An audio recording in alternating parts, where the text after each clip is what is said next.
ఎవరో ఏదో తెలియని వాళ్ళు ఏదో మాట్లాడారు అని అంటే సరే వాళ్ళకి తెలియక మాట్లాడారులే అనుకుంటారు. రామయ్య గారు, వర్రల రామయ్య గారే కదా, ఈ వర్రల రామయ్య గారు మాట్లాడారు అంటే ఇది కూడా ఇంకోటి సిగ్గుపడే విషయమే. ఆయన సిఐగా పనిచేసినటువంటి వ్యక్తి, పోలీసు డిపార్ట్మెంట్లో ఉండి ఒక ఉన్నతమైనటువంటి పదవిని అనుభవించినటువంటి వ్యక్తి ఈయనకి శిక్షలు వేసేస్తాడా? ఆయన ఎవరో గంగమ్మ జాతర జరపాలంటే గంగమ్మ జాతర జరపాలి, నేను కూడా చెబుతున్నాను గంగమ్మ జాతర జరపాలి. రేపు వస్తే జగన్మోహన్ రెడ్డి గారు వస్తే ఉరేసేస్తారా? గంగమ్మ జాతర జరిపితే ఉరేసేస్తారా? జరుపుకోకూడదా? హైదరాబాదులో ఉన్నటువంటి జగన్ అభిమానులు అందరూ అక్కడే పుట్టి పెరిగారని లేకపోతే ఇక్కడి నుంచి వెళ్ళి సెటిల్ అయిన వాళ్ళు లేరా? ఆయన అభిమానులు ఉండరా? మీకు ఇంగ్లాండ్లో చంద్రబాబు అభిమానులు ఆయన జైల్లో పెట్టినందుకు, చంద్రబాబు నాయుడు గారిని జైల్లో పెట్టినందుకు ఆయన దానికి నిరసనగా ఇంగ్లాండ్లో భారీ స్థాయిలో ఏంటది ప్రదర్శనలు చేసినట్టుగా మీ పేపర్లోనూ మీ టీవీల్లోనే వచ్చినాయి కదా. అక్కడ ఆయనకున్నది హైదరాబాద్లో జగన్మోహన్ రెడ్డి గారికి ఉంటాం తప్ప ఆయన అభిమానం కొద్దీ గంగమ్మ జాతర చేస్తారయ్యా. మీకు వచ్చిన నష్టం ఏమిటి? మీ చంద్రబాబు నాయుడు గారు జైలు నుంచి రిలీజ్ అయ్యి ఇంకా ఇప్పటికి కూడా బెయిల్ మీదే ఉన్నారు. ఆయన నాకు ఒంట్లో బాగుండలేదని, కిడ్నీల ప్రాబ్లం ఉన్నాయని, కళ్ళు ఆపరేషన్లు చేయించుకోవాలని ఇట్లా వీటి మీద బెయిల్ తెచ్చుకొని ఇప్పటికీ బెయిల్ మీదే ఉన్నారు. ఆయన రాజమండ్రి జైలు నుంచి విజయవాడ వరకు చేసిన ప్రదర్శన ఏంటి?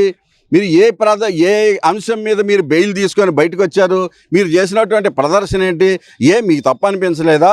వర్రల రామయ్య గారు, మీకే చెబుతున్నా, మిగతా వాళ్ళంటే సామాన్యులు, వాళ్ళకి చట్టం తెలియదు, న్యాయస్థానాల గురించి తెలియదు, అవగాహన ఉండదు అనుకోవచ్చు. మీరు ఒక సిఐగా, ఒక పోలీసు దీనిలో ఒక ఉన్నతమైనటువంటి పదవిని అనుభవించినటువంటి వాళ్ళు మీరు ఉరేసేస్తారా? లేకపోతే ఆయన పార్టీల నుంచి బహిష్కరించేస్తారా? అసలు ఇండియా నుంచి కూడా బహిష్కరించేసి లేకపోతే వేరే దీవులకి ఏమన్నా పంపించేద్దాం, అండమాన్ నికోబార్ దీవులకి ఏమన్నా పంపించేద్దాం. ఇట్లాంటివి ఏమన్నా పంపించాల్సి వస్తే జగన్మోహన్ రెడ్డి గారు అవినీతి కేసులో జైలుకి వెళ్ళాలా? గుర్తుపెట్టుకోండి.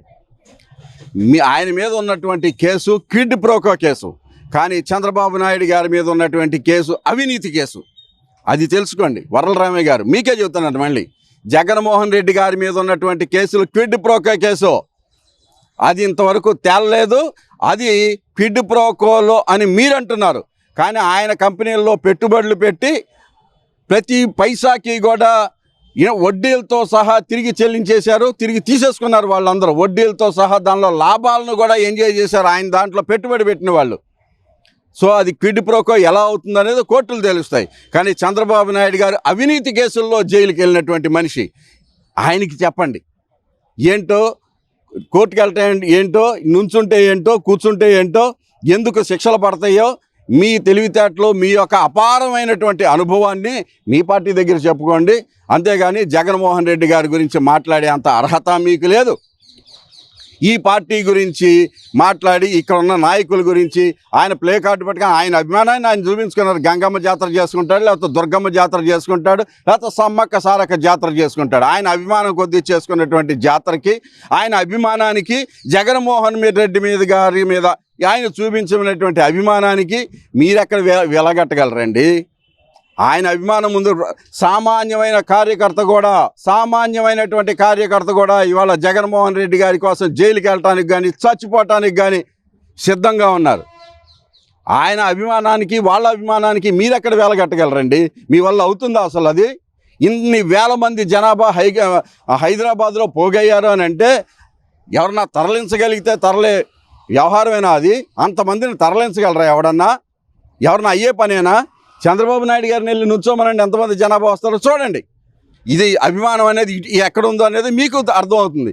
అంతేగాని చూడలేని తనంతో, కళ్ళు మూసుకుపోయిన తనంతో, ధృతరాష్ట్రుని దీనిలాగా మీరు మీ పార్టీ మీద అభిమానం కొద్దీ మీరు మాట్లాడతారేమో కానీ ఒక స్వచ్ఛంగా, నీతిగా, నిజాయితీగా, ఒక పోలీస్ అధికారిగా మీరు మాట్లాడాల్సినటువంటి మాటలు కాదు.